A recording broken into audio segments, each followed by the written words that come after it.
আবারও সবাইকে স্বাগতম। আজকে টিউটোরিয়ালে শুরু করে দিচ্ছি। আজকে টিউটোরিয়াল লাস্ট টিউটোরিয়ালে আমরা ডাটাবেস থেকে ডাটা ফেচ করা দেখেছিলাম। ওকে, সো আমরা আজকে সেভ করা দেখব। App dot map post, so post method আমি কল করব। দেন এটার নাম দিলাম পোস্ট।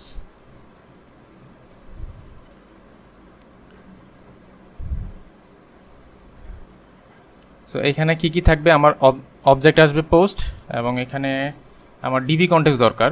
সো আমি অ্যাপ্লিকেশন ডিবি কন্টেক্সটের অবজেক্টটা নিয়ে নিচ্ছি।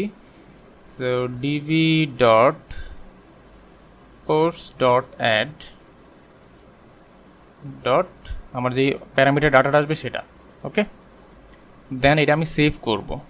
তো সেভ যদি হয় ইজ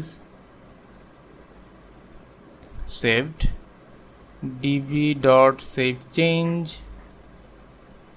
দেন যদি 0 থেকে বড় হয় ট্রু ফলস যাবে। If save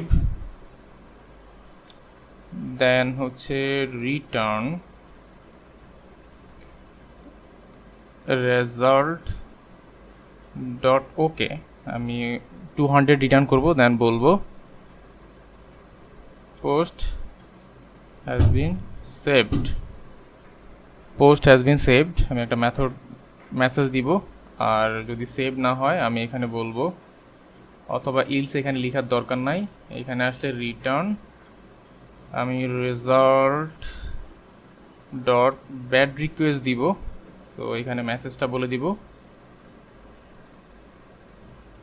saved field. ওকে, তো এখানে আমার একটা মিস্টেক হয়েছে, এখানে আমি সিঙ্গেল কোড ইউজ করছি। তো এখানে আমাকে দিতে হবে ডাবল কোড। ওকে, সিঙ্গেল কোড মানে একটা ক্যারেক্টার যাবে, বাট আমি যদি স্ট্রিং দিচ্ছি শুধু সিঙ্গেল কোড। ফাইন, এবার আমরা পোস্টটাকে কল করা ট্রাই করব। সো সেভ করব, আমি পোস্টে একটা অবজেক্ট দিব যেটা দিয়ে আমি সেভ করব। সো আমি অ্যাপ্লিকেশনটা রান দিলাম। সো এটা পোস্ট মেথড এখন আমাদের কল হবে।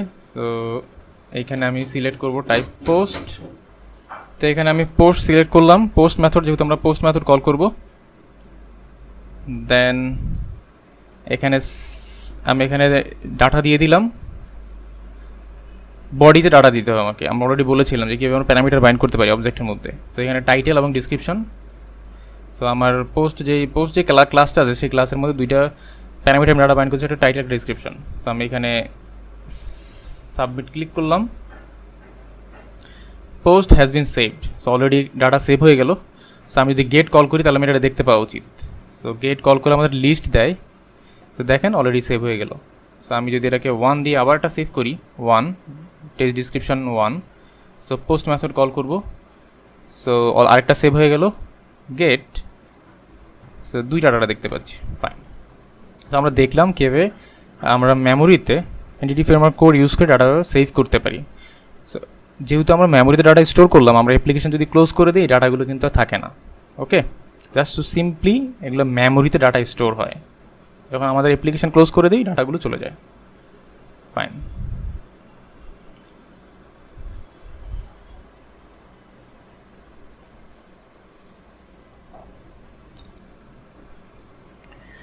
তো এই ছিল এই টিউটোরিয়ালে আমরা দেখলাম কীভাবে ডাটাবেসে ডাটা স্টোর করতে পারি, সেভ করতে পারি এন্টিটি ফ্রেমওয়ার্ক কোড ইউজ করে। সো যেটা ছিল আমাদের মেমোরি ডাটাবেস।